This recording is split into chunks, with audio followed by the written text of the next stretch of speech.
Back, nearly 3 out of every 4 sitcoms, soap operas, and dramas we see on television contain some kind of reference to sex.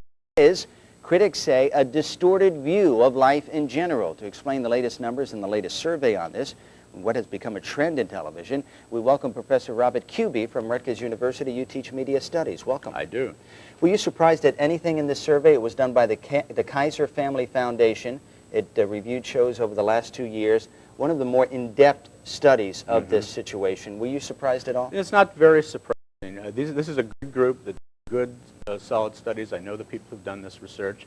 What might surprise people is that for people who've thought about this for some time and they say, gee, you know, the amount of sex in television keeps going up and up. You'd think it would reach some saturation point, and yet this study shows that even in the last 2 years, the percentage of programs in prime time has jumped from 50–60% of shows have some kind of sexual content to something like 3/4 of the shows. Well, is there such a thing as a saturation point? Well, you could hit 100%. Yeah. And look, there's nothing wrong with sex in and of itself, and there's nothing wrong with some sexuality being in television and film. But what we're seeing is, I think, a cheapening of programming. And parents, you're a parent, I think I learned, parents are very concerned about what their children are seeing on television. And there's a kind of normalization that goes on when people jump into bed with other people that they don't know very well. Right. I mean, you're at the edge of soft pornography as normative viewing for older or younger people. Now, you know, if you have cable television and DirecTV and all that stuff, you have access to, you know, as many as 100 channels, maybe more in some parts of the country. All these channels vying for your eyeballs, your attention.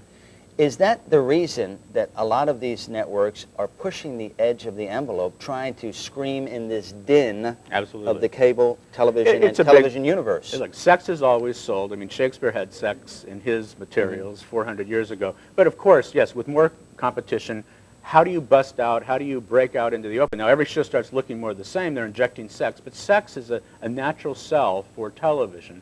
And so you see sexuality injected into programming. And again, when kids see this and they see people doing things that at one time, even 10 years ago, 20 years ago, people might not have done, it normalizes that behavior. I mean, think about Dick Van Dyke and Laura Petrie. Rob and Laura Petrie had to have separate beds, though they were married, in the mid-'60s. Now, that was a different kind of distortion. That was unrealistic on the other side, but now we've gone in this other direction. But I do think there are things that people can do. If there is blame, if you want to call it blame, is it to be laid on the doorstep of Hollywood?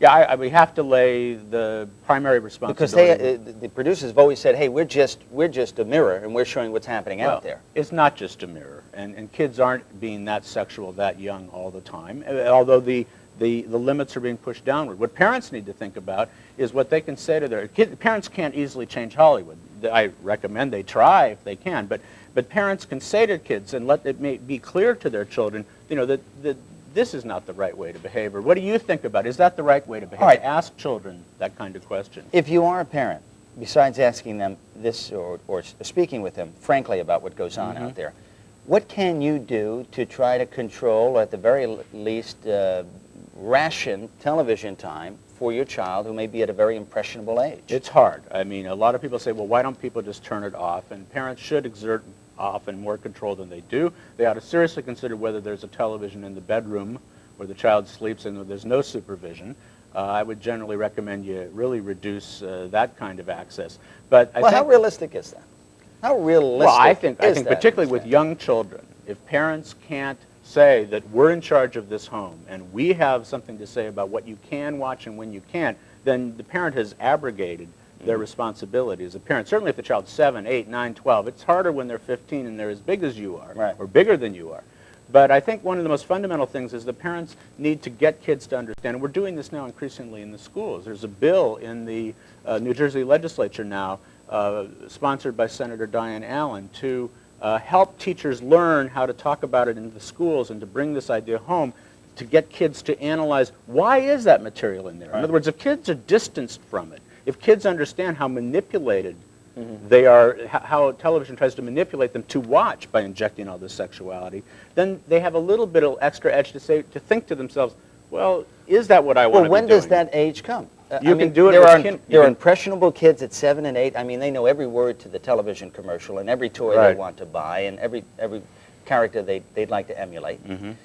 When do they reach an age when they realize that so much of this is brain candy and some of it is true? It's a gradual process. You'd be surprised how many 5-year-olds know some differences between fantasy and reality. And what you might not know, a lot of people in the United States don't know, media education is now required in the schools all throughout Australia and Canada. Our country's a little slower to develop, but there are people who are doing work in schools at the age of kindergarten or first grade to get kids to learn, this is how I'm being manipulated by television. Well, is this something that's coming our way?